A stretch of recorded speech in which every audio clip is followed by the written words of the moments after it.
Intercâmbio, um oferecimento. Em Santa Isabel, acesse www.tvsantaisabel.com.br.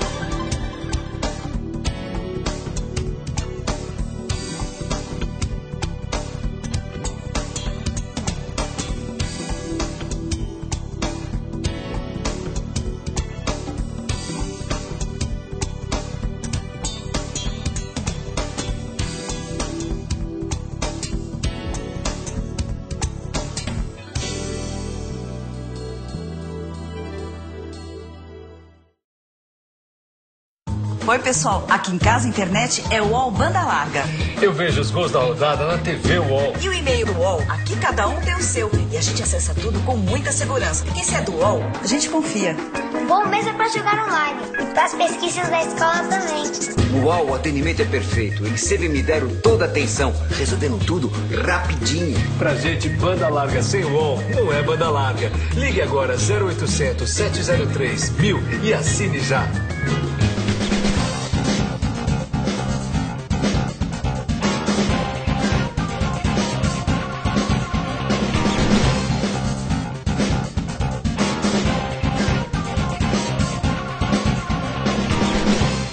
Bom dia, boa tarde, boa noite, você internauta da Real TV, a maior rede de web TVs do Alto Tietê. Começa por aqui mais um intercâmbio, sempre com um assunto bacana, importante, interessante para você, meu amigo, minha amiga internauta.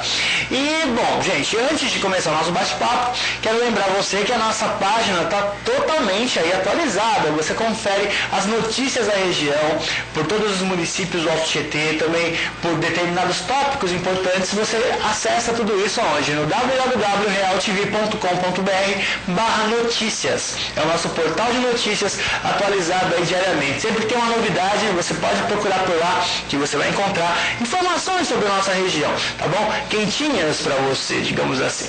Bom, nosso intercâmbio de hoje vai falar de um assunto importante, interessante, e que tem muito a ver também com a sua segurança, com a segurança do seu automóvel, do seu veículo. Então a gente vai conversar hoje com o Rogério de Souza, que é um especialista em trânsito aqui em Itaquaquecetuba.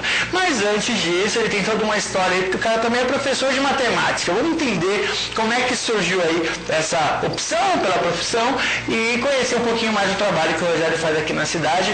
Muito boa tarde, Rogério. Bom dia, boa noite. É um prazer tê-lo aqui no nosso intercâmbio. Boa tarde, Marcos. Então, me diga aí, Rogério, vamos começar pelo começo. Eu conheço já o Rogério há algum tempo, né? Da vida de professora e academicamente falando. Você se formou em matemática primeiro, é isso? Perfeito, me formei em matemática pela UBC. Uhum. E aí atuou nas escolas e tudo mais?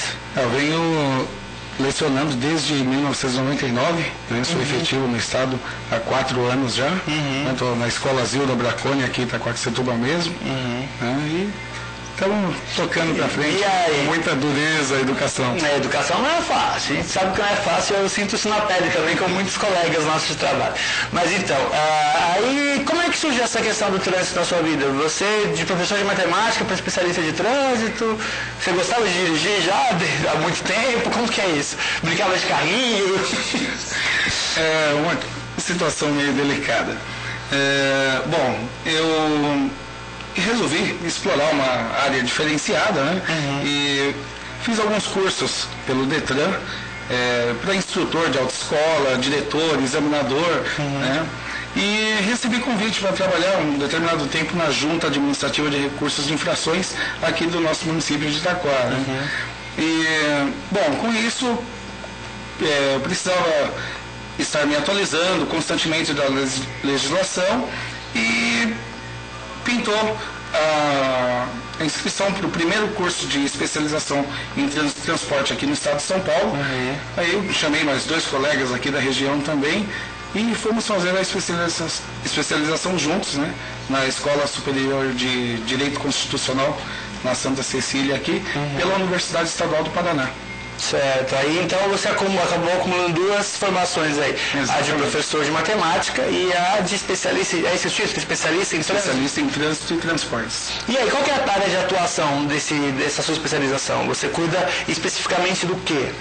Bom, atualmente eu me voltei para uma área de consultoria em trânsito, né? Então eu hoje presto serviço para 14 escritórios aqui da região, dando consultoria na área de recursos de infrações de trânsito, defesas de pontuação e estou trabalhando num projeto de defensoria do condutor de veículos hoje, né? Certo. Aqui junto à organização Tilim. Tá certo. E aí, assim, muita coisa mudou, né? A gente tem um novo código aí brasileiro de trânsito e muita coisa mudou, tem muita gente ainda desatualizada, ainda acha que tá tudo ali como era antes. Então, essa história das pontuações na carteira, na sua opinião, como especialista, isso é válido, não é válido, tá realmente servindo para alguma coisa? Como é que você vê, assim, no âmbito geral, essa questão de colocar agora a infração do condutor também nessas pontuações que a carteira tem? Bom, a questão da pontuação ela foi implementada para inibir que o condutor cometesse muitas infrações, ou seja, visando a segurança viária. A pontuação em si, ela confunde muito as pessoas. Há pessoas que dizem, olha, a gente não pode ultrapassar 20 pontos, porém é uma conotação errada. Não pode alcançar 20 pontos. Então, alcançou 20 pontos, a pessoa recebe uma carta de suspensão da habilitação, né, onde ela pode apresentar defesa. Né, todo mundo tem direito de ampla defesa. E outro detalhe que as pessoas às vezes não entendem é que existem algumas infrações do Código de Trânsito que elas têm alguns agravantes. Por exemplo, a multa por falta de capacete é uma multa gravíssima, de 7 pontos, né? E ela sozinha, ela suspende a habilitação do condutor. Né? Então, são alguns casos específicos, né? Que tem que se averiguar até para verificar o porquê que acontece, e porque de repente o cara tive só 7 pontos na carteira e minha habilitação foi suspensa. Por quê? Por exemplo, porque estava sem capacete. Se a pessoa procurar a base legal da infração no próprio Código de Trânsito, ela encontra 7 pontos e suspensão do direito de dirigir, que é uma multa de R$ 191. Uma outra multa que suspende por si só a habilitação é a multa por excesso de velocidade acima de 50% hoje, que houve uma alteração. Essa multa era acima de 20%, aí acharam que estava pegando meio pesado na aplicação da penalidade e mudaram o padrão. Então, quem ultrapassa 50% do limite de velocidade hoje é uma multa gravíssima também, 7 pontos, e toda multa gravíssima ela é de R$ 191. Aí ela tem um fator multiplicativo por 3 que vai para 574. Eita. Pelo agravante. E suspensão do direito de dirigir. Não é que a pontuação vai ser multiplicada por 3. Sim, mas ele vai... É o agravante da suspensão. Então o cara continua pagando a multa em valores, né? Quer dizer, sentindo no bolso. Também tem a questão da pontuação e também pode perder o direito de dirigir em casos específicos como esse. Agora me diga uma coisa. Assim, num sentido geral, né? Assim, você acha que isso realmente deu uma melhorada na questão da incidência de infrações ou não? Parece que não. Pelo menos assim, quem olha de fora, como eu, que ainda não dirige e tudo mais, a gente vê que o pessoal não tem respeitado muitas regras, não. Parece que é conversa de grego, sabe assim? Aquela lei que não pega. Como é que você tem visto isso? Bom, é uma situação um tanto delicada, porque algumas pessoas, sim, elas começaram a se conscientizar da importância de não exceder a velocidade da via, porque normalmente, né, as autoridades de trânsito elas têm um suporte da engenharia de tráfego e eles fazem uma avaliação da velocidade que é segura para aquela via naquele determinado trecho. Sim. Então determinadas pessoas começaram a acatar isso e se conscientizar que era por causa da segurança deles também, exatamente, né? Então, essas pessoas diminuíram um pouquinho aí a quantidade de infrações. Agora, outras pessoas já opinaram por transferir o carro para o nome da firma, para evitar pontuação na carta, transferir o carro para a mãe que não tem carta e aí por diante, né? Só que é uma medida alternativa, né? São pessoas essas na qual o valor monetário da inflação não significa muita coisa, e assim a preocupação com não poder dirigir. Então, inclusive, no meu ponto de vista, essas pessoas são um pouco perigosas no trânsito, né? Verdade, verdade. E a gente tem sentido, assim, pelo menos nas últimas notícias aí, você deve ter acompanhado pela mídia, muitos casos de omissão até, né? A gente vê aí crianças que estão dentro do carro, que soltam freio de mão, que atropelam outras, crianças que estão aprendendo a dirigir em plena Via Dutra, né? Acompanhados da tia, com 14 anos de idade. O que está acontecendo? Não sei, na sua opinião também, é bom ouvir a opinião de alguém que entende, que está ali nos bastidores da coisa, porque assim, a gente até teve uma repercussão muito grande em relação a esse problema do caso do menino de 14 anos dirigindo na Dutra, até um próprio policial rodoviário, né, deu entrevista pra gente na ocasião aí e disse que era um absurdo, mas que infelizmente é uma coisa que é muito comum de acontecer, né, o pessoal acaba querendo pegar o carro muito cedo, a própria família acaba incentivando, mas na Dutra, o que você acha disso? Bom, uma criança não tem preparo para dirigir, né? Pode ter até habilidade, porque alguém pode ter ensinado, mas não tem a responsabilidade e não tem uma maturidade suficiente. E esse fato de crianças dirigindo, né? Adolescentes, eu atribuo a culpa aos pais, que não pensam nos problemas que isso pode causar. Porque qualquer acidente que ocorra com um adolescente, quem vai responder diretamente é o pai dele. Legal, pai ou a mãe. Legal colocar isso, né? Porque de repente, vou deixar meu filho dirigir e tal, mas estou me abstendo de qualquer responsabilidade, quando na verdade a responsabilidade é do pai. Outro detalhe importante, a pessoa que é proprietária do veículo, que der o veículo na mão de uma pessoa não habilitada, no caso um adolescente, ou que seja maior de idade, que não seja habilitado, existe a penalidade, né? Se ele for flagrado, e o proprietário do veículo ele perde a habilitação também. Tem habilitação suspensa. Legal. Bom, a gente vai fazer um breakzinho para o nosso intervalo, tá bom, Rogério? A gente volta daqui a pouquinho para saber mais desses detalhes de legislação, quer dizer, onde pode, onde não pode, o que acarreta coisas boas ou coisas ruins, e você também pode participar com a gente através do nosso e-mail, intercambio@realtv.com.br. E logo depois desse programa, a gente vai ter também um tema aí no nosso chat, que fica no www.realtv.com.br/chat, ou então na própria página do intercâmbio, você dá uma linkada lá que você vai encontrar, onde você vai poder discutir aí esse tema que a gente está falando aqui hoje, né? Se você tem algum problema, ou se você tem alguma dúvida em relação aí a essa questão de legislação de trânsito, conversa lá com a gente, porque aqui é assim, interativo, a gente bate um papo aqui e aí também com você, tá bom? Vamos para o intervalo, eu quero convidar você para conhecer o maior provedor de internet do Brasil, estou falando do UOL, onde você tem todo acesso ao melhor conteúdo em banda larga ou em conexão de escada. Então se liga no recado do UOL, a gente volta daqui a pouquinho com mais intercâmbio. Oi, gente, eu tô aqui pra falar de internet. Só quem assina o UOL tem acesso a conteúdo exclusivo. Ligue agora, 0800 703 1000. Tenha um mês de acesso a discado grátis. Na TV UOL você vê vídeos exclusivos e curte suas músicas preferidas através da Rádio UOL. E tem mais de 1000 jogos, além das salas de bate-papo mais visitadas da internet. E se você quiser acessar em altíssima velocidade, ainda tem o UOL Banda Larga. Faça como eu. Ligue 0800 703 1000. Venha pro UOL. Tchau, gente. Tô indo pro cinema. Cinema de novo, minha filha? Ué, mãe, o que tem? Eu pago meia no ingresso. Tchau. Tchau, gente. E você? Vai viajar de novo? E o que tem, meu filho? Eu só pago meia no hotel. Viaja Mais Melhor Idade, agora pagando meia nos hotéis. Uma iniciativa do Ministério do Turismo para você curtir a melhor idade, viajando com mais conforto e economia. Acesse nosso site e confira os hotéis credenciados. Ministério do Turismo, Brasil, um país de todo.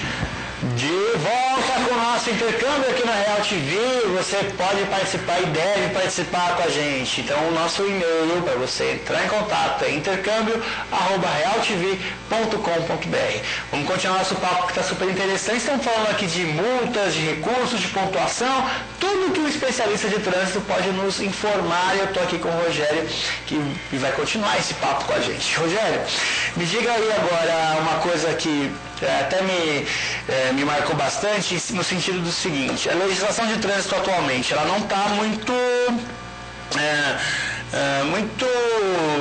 forte, digamos assim. Ela não está realmente colocando as pessoas que usam o carro como arma, eu acredito nessa máxima, né? Porque o carro pode matar alguém, enfim, tudo mais. Então, para mim é uma arma.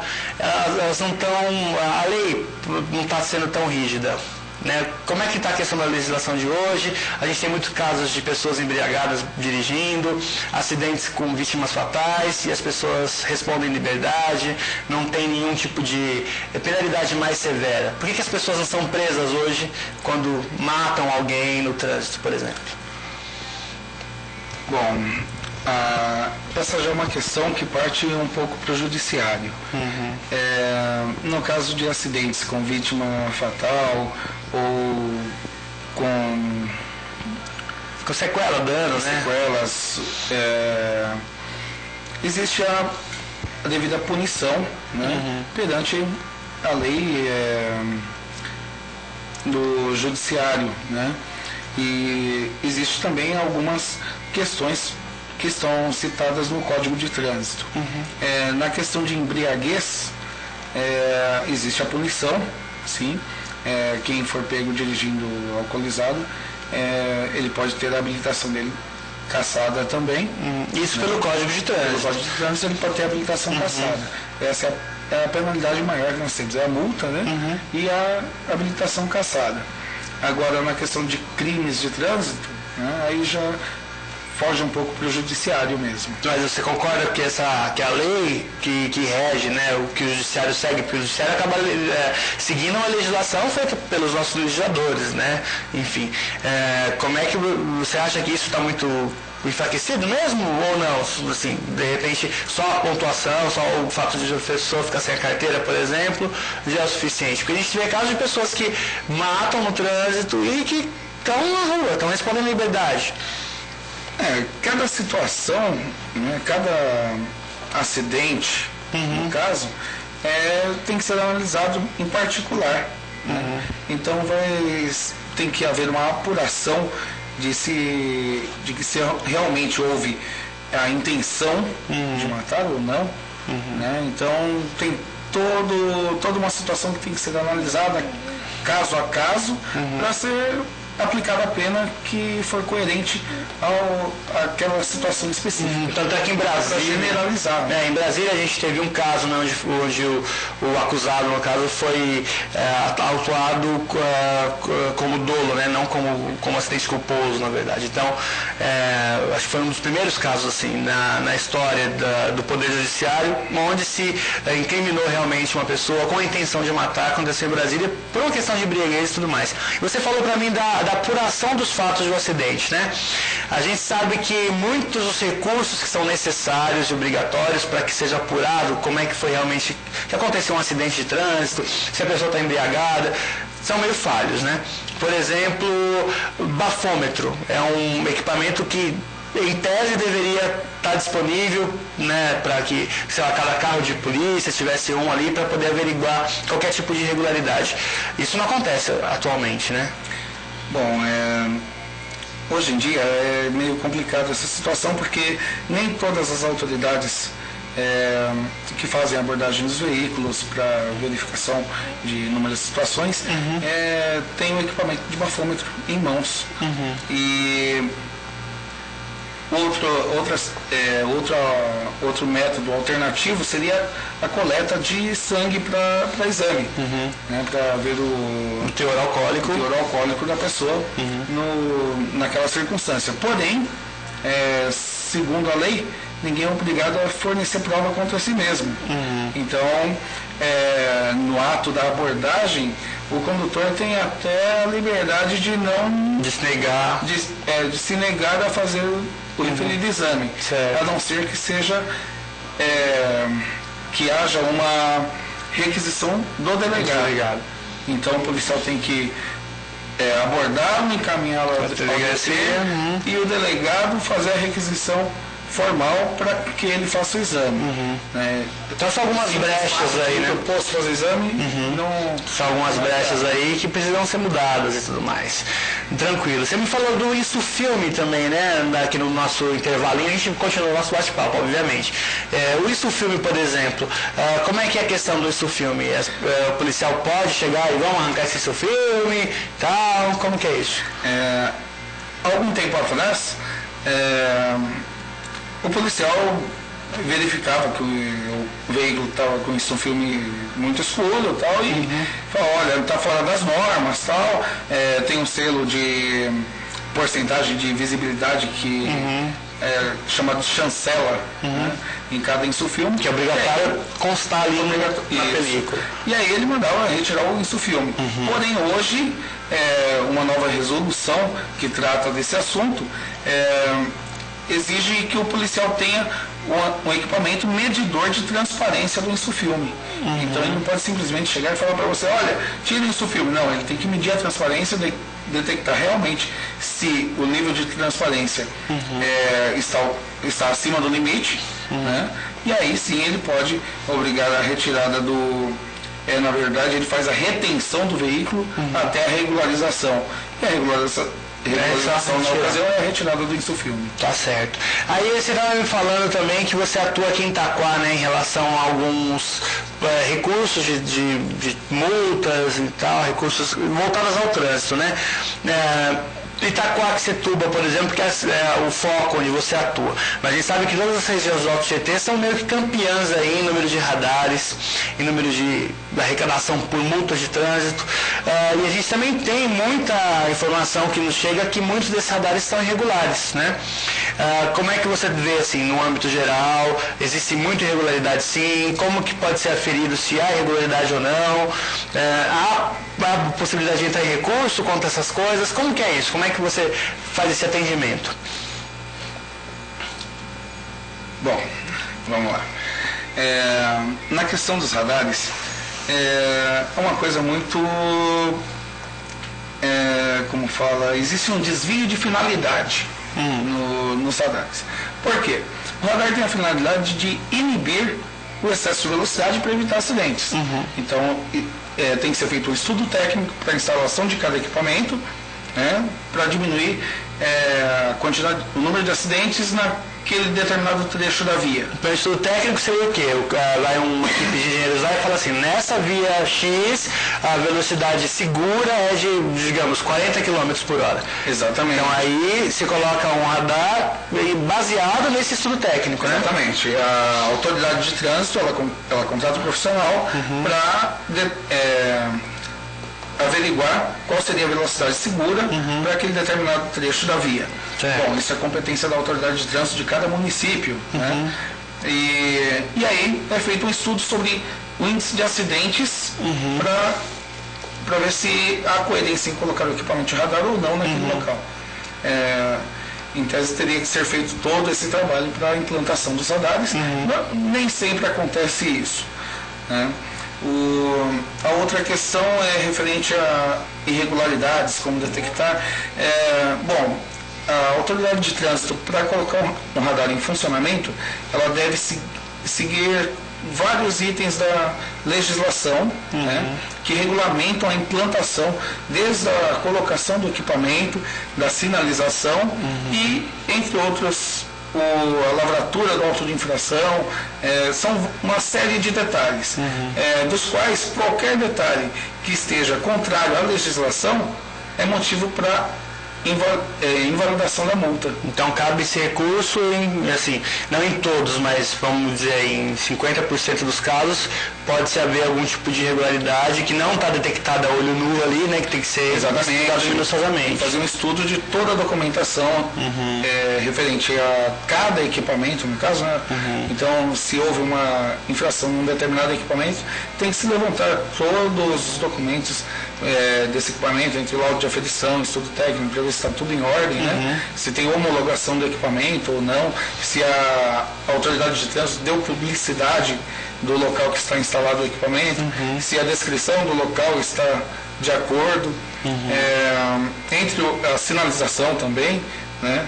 Inclusive aqui em Itacoaticetuba, nós estamos hoje com um trabalho voltado para a verificação de todos os radares.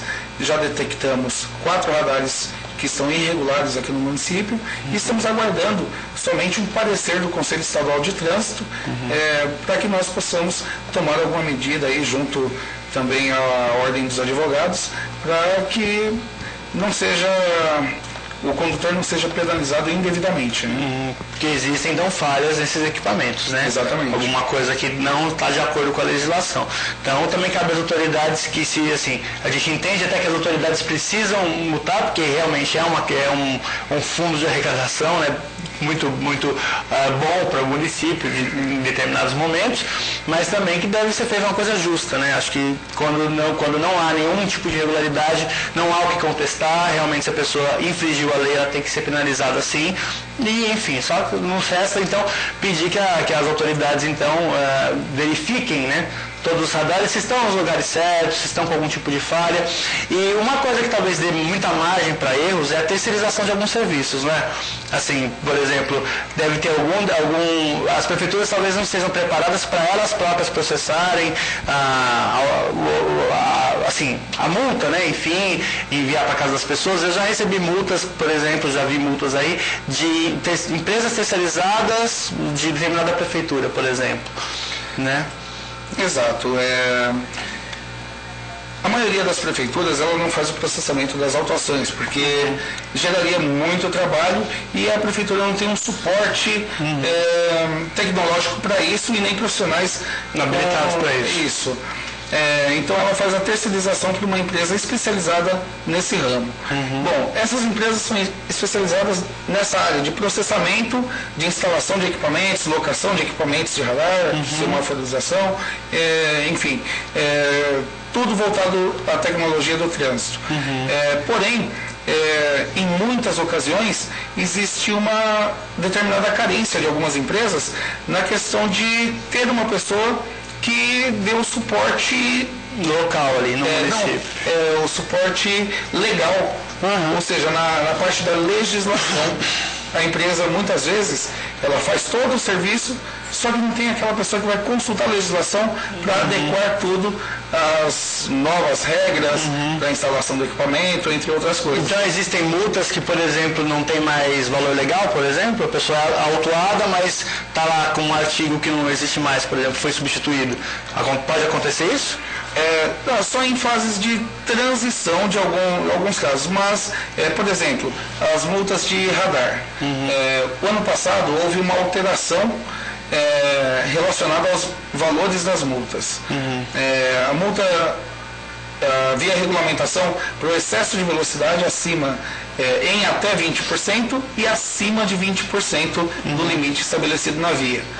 Bom, aí o Conselho Nacional de Trânsito criou uma nova resolução alterando esse artigo do Código de Trânsito, que é o artigo 218. Antigamente nós tínhamos o inciso 1 e 2, hoje nós temos 1, 2 e 3. Então hoje a fiscalização de velocidade ela tem a multa em até 20%, que é uma multa média de 4 pontos no valor de R$85. Tem a multa grave, que é uma multa de 7 pontos e R$127. E a multa acima de 50%, né? Só voltando um pouquinho, na multa grave ela é de 20% a 50%. Até 50%. E acima de 50% seria a multa gravíssima, 7 pontos, R$574 e suspensão do direito de dirigir. Então houve só uma adequação realmente, né? Mas então de repente se a pessoa foi encaixada aí, né, em um desses tópicos e houve uma mudança também, é motivo para se entrar em recurso. Exato. Na época que houve essa mudança, as empresas não se adequaram a tempo. O que ocorreu? A pessoa passava com velocidade de 20, acima de 20%, e ela era autuada, de acordo com a nova regulamentação, como se tivesse passado acima de 50%. Então, em vez pagava mais caro, de 5 pontos e 127, ela tinha uma multa de 574, 7 pontos e suspensão da habilitação. Legal. Só complementando uma coisa, contradizendo algo que você me falou agora há pouquinho, quanto à arrecadação, que é bom para o município. Não, é o que eu digo assim, é bom e rápido, sim, porque muita gente acha que é uma questão interessante e muito discutida, porque o município não pode ter a finalidade de arrecadar. A arrecadação quer dizer que o município não está fazendo com que os condutores cumpram a lei. Segundo o artigo 24 do Código de Trânsito, a autoridade de trânsito tem que fazer o condutor cumprir a lei de trânsito. Né? Então, o que acontece muito é o radar escondido, o radar estático, né, que é aquele famoso tripé, em locais esporádicos, para flagrar o pessoal ali que não está acostumado a passar naquele local. Poxa, se o local tem risco de acidente, então deve-se implantar um equipamento fixo, não colocar lá de vez em quando só para arrecadar a multa, né? Certo. Entre outras situações. A multa em si, ela tem o caráter de educar, não a finalidade de... O que eu quis dizer, até justificando, é justamente isso. Para muitos administradores, é uma fonte de renda muito fácil, entendeu? Então, assim, cabe-se realmente arrumar esses radares que tem muito problema, muito equipamento com problema e tudo mais, para que, se for fato realmente ali, que a arrecadação seja justa no sentido de educar realmente o condutor. Exatamente. Né? Hoje, os radares estão sendo usados única e exclusivamente como fonte de arrecadação. Né? E isso é uma coisa que a gente, na área do trânsito, está querendo mudar um pouco, né? E fazer voltar. Né? Aqui em Itaquá nós tínhamos lombada eletrônica. Né? A lombada eletrônica, o condutor, ele está vendo o equipamento, está vendo que ali é proibido ultrapassar o limite de velocidade. Então inibe com que a pessoa ultrapasse o limite de velocidade. E isso vai evitar acidente. Agora, o radar escondido, ele somente vai arrecadar. O cara vai saber um mês depois e não vai estar evitando acidente algum. Tá certo. Bom, queria que você deixasse o seu contato, tá bom? Pra gente, eu sei que você presta uma assessoria em consultoria, né, de trânsito para várias empresas, né? E a sua atuação para o público final é justamente com recursos, né? Com toda essa questão de averiguação, de multas e tudo mais. E deixa um contato, né? Pra gente poder, se tiver algum problema e quiser falar diretamente com o especialista, tá aqui o cara. Você atende na instituição Tilin, né? O despachante Tilin. Isso, eu fiz um convênio com a organização Tilin. Estou, na verdade, ele tem várias salas que atuam com áreas diferenciadas, né? Então eu fiz um convênio com o despachante, estou utilizando de uma sala deles agora, né? E me estabeleci lá há pouco tempo. E temos feito um trabalho para os condutores no sentido da defensoria de trânsito, que seria na parte de recursos de multa, recursos de suspensões de habilitação, da pontuação também. Isso. Para o condutor, propriamente dito, são esses os serviços disponíveis. Agora, para órgãos de trânsito e empresas de trânsito, a gente faz a outra parte, que é a consultoria, para que eles atendam a legislação na íntegra. Né? Então, trabalhamos dos dois lados, ajudando as autoridades de trânsito a cumprir com a legislação e defendendo o condutor quando ele for penalizado indevidamente. Tá certo. Qual que é o telefone lá? O telefone lá é 4644-1212 e atendo no celular também, que é 7837-3233. Ok, então, tá aí os contatos. Quero agradecer muito você, Rogério, foi uma aula, assim, aprendi bastante coisa, mas... Marcos, se alguém tiver alguma dúvida, pode estar mandando para mim por e-mail também, eu respondo. Pelo e-mail profrogermate@ig.com.br. Tá passando aqui embaixo tudo bonitinho, tá certo? Para você não perder aí o contato. Mas se você não marcou, manda pra gente, intercâmbio@realtv.com.br, que a gente só repassa pro Rogério e ele responde pra você também. Mas obrigadão, Rogério, pela sua presença, quero agradecer muito, foi uma aula, como eu disse, a gente aprendeu muita coisa, ficou muito assunto ainda para ser discutido, né? Com certeza. Bastante coisa. E a gente já marca aqui um convite para uma próxima vez para você estar aqui de novo, pra gente falar mais sobre trânsito, mais sobre legislação e tentar aí fazer com que as pessoas se conscientizem, né? Que a legislação tá aí justamente para cuidar da nossa saúde, enfim, da nossa vida e da nossa segurança no trânsito principalmente. Obrigadão, Rogério. Obrigado a você pela oportunidade. Imagina, a casa está de portas abertas para você sempre. E você que está aí do outro lado da telinha, fica com a gente. Eu quero convidar você para conhecer mais a nossa Real TV, que está atuando em todas as 10 cidades do Alto Tietê. Tá bom? Logo em breve nós vamos ter aí as nossas páginas de eleições para você conhecer todos os candidatos de todas as cidades, tá bom? Você vai ter um campo de busca por cidade, por nome, por número, por partido, e você vai conhecer quais são aí as propostas de cada candidato em cada uma das cidades para você realmente votar com consciência. Isso é o mais importante, tá bom? Então você que tem aí, que é diretor de partido político e tudo mais, entre em contato com a gente se você estiver dentro dessas cidades aí do Alto Tietê, através do e-mail eleições, sem o C cedilha e sem o tio, então fica eleicões, certo?